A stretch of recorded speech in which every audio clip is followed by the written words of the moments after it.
Salut à tous, j'espère que vous allez bien. Donc petite vidéo mise à jour sur le Bitcoin et l'Ethereum, mais avant ça, je tiens à remercier la communauté. Merci énormément pour votre temps, les likes, les commentaires, partage. Si vous n'êtes pas abonné, n'hésitez pas à le faire, ça me ferait vraiment plaisir. Ça aiderait énormément la chaîne. Vous pouvez aussi me suivre sur Twitter et sur Twitch pour ne pas louper mes prochains lives. Voilà, donc sans plus tarder, on va attaquer la vidéo. Let's go.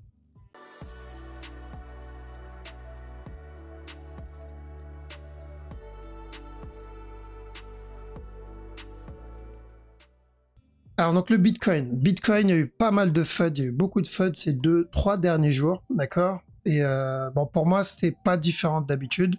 17 fois c'est différent. Finalement c'était pas si différent que ça. On se retrouve dans ce genre de drama plusieurs fois dans l'année. C'est vrai que ces 2 dernières années c'était plus que d'habitude, mais comme je l'ai dit la dernière fois, on a tendance à oublier très très vite.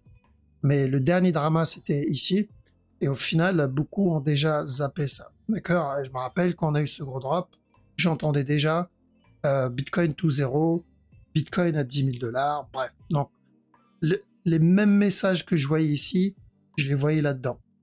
Et les mêmes messages qu'on voyait là, je les ai vus en 2018, quand il y a eu drama sur USDT, bref. Il y a eu beaucoup de situations similaires, et ça s'est terminé à chaque fois de la même manière.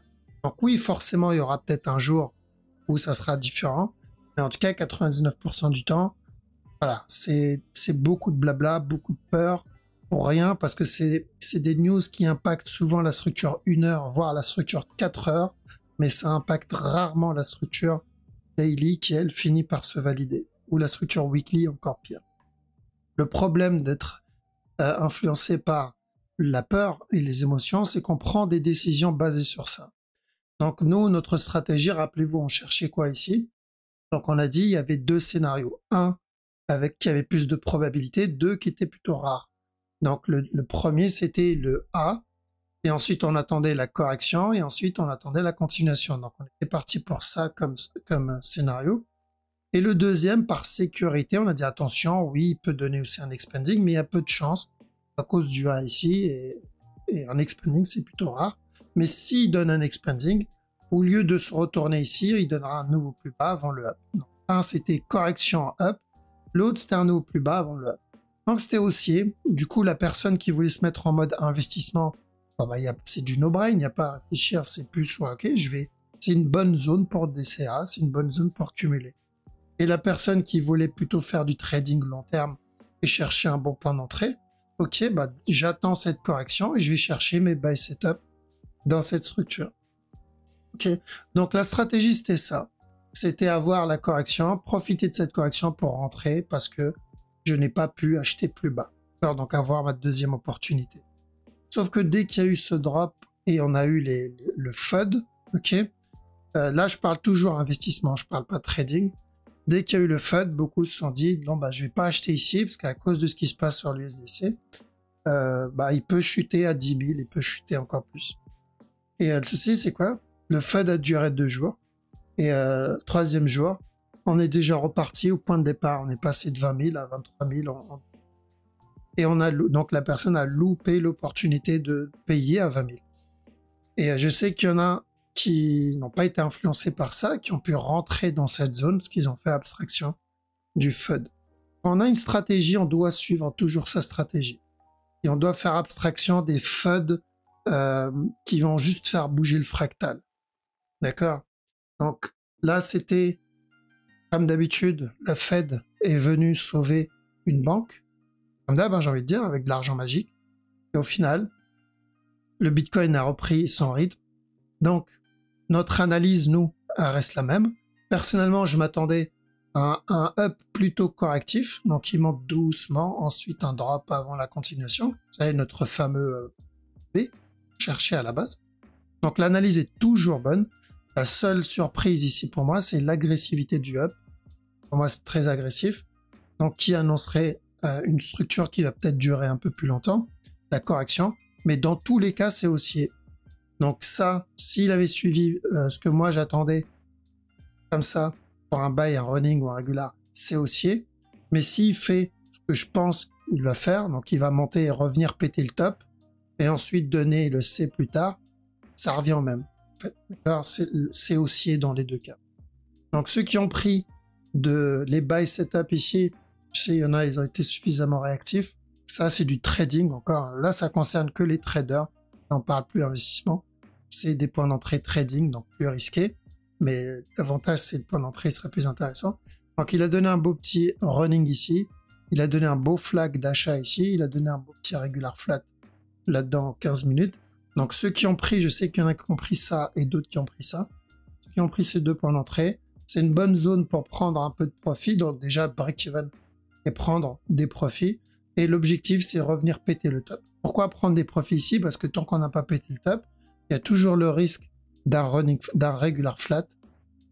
D'accord? Mais on prend pas tout, on coupe pas le trade, on garde tout.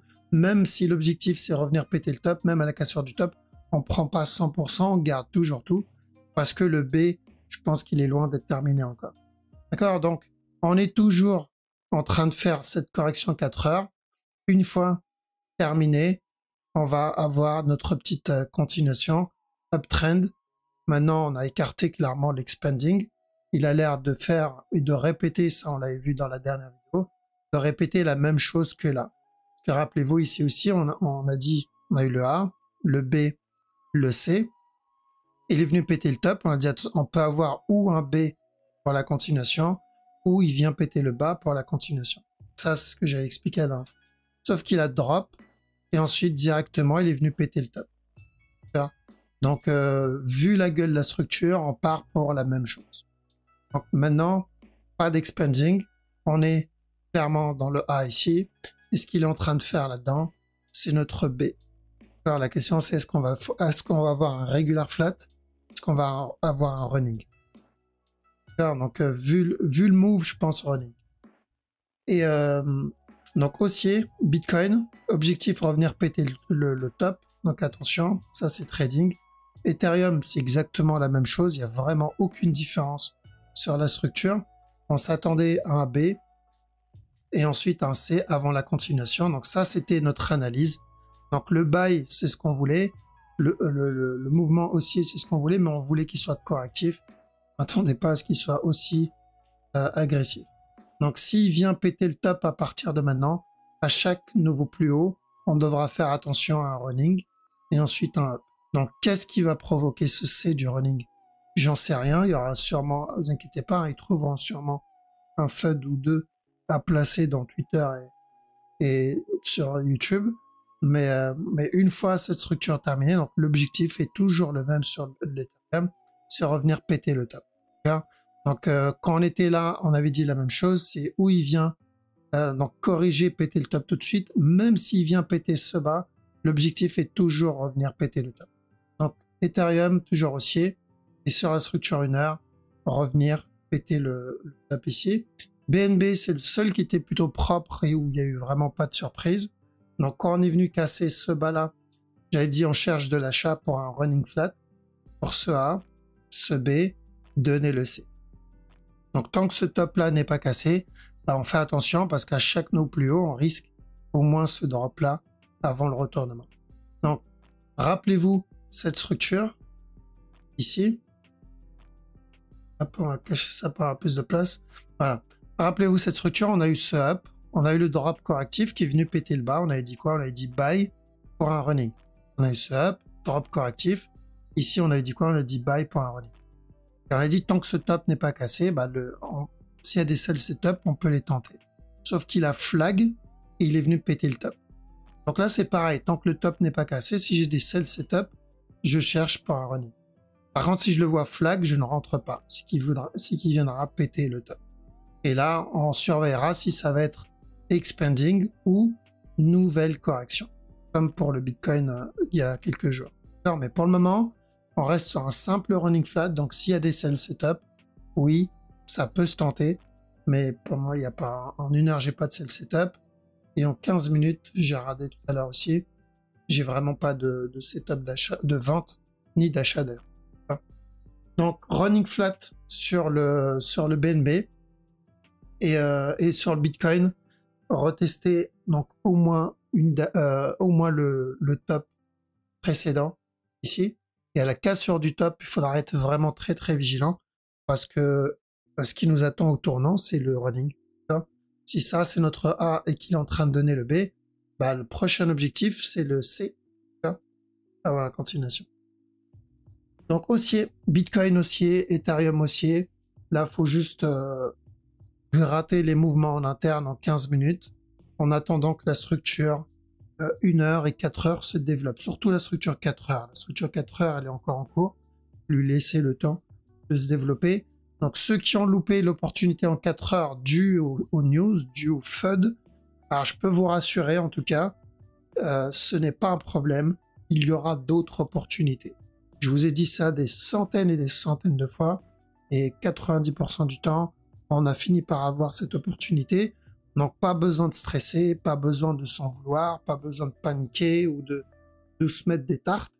Vraiment pas besoin. C'était simplement un mouvement 4 heures, les amis.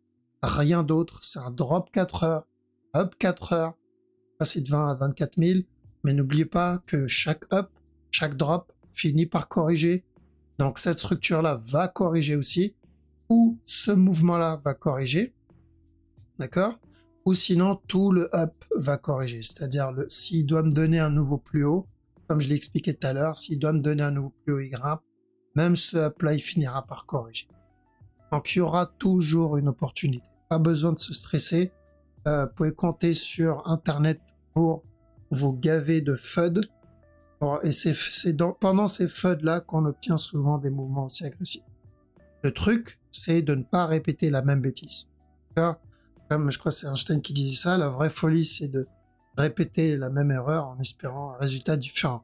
Donc, au prochain FUD, si on a une opportunité, faut pas retomber dans le piège et se dire, bon, je vais attendre Bitcoin à 0, Bitcoin à 10 000. Non, on suit la stratégie. T'as loupé cette opportunité, ne répète pas la même bêtise dans la prochaine. Okay. Voilà, donc je vous laisse ici, donc n'hésitez pas à me suivre sur Twitter. Si j'ai une mise à jour à faire, je le ferai sur Twitter, que ce soit par rapport à mon feeling sur le marché ou par rapport à la structure, s'il y a du changement, je le ferai directement dessus. Okay. Passez une très bonne soirée.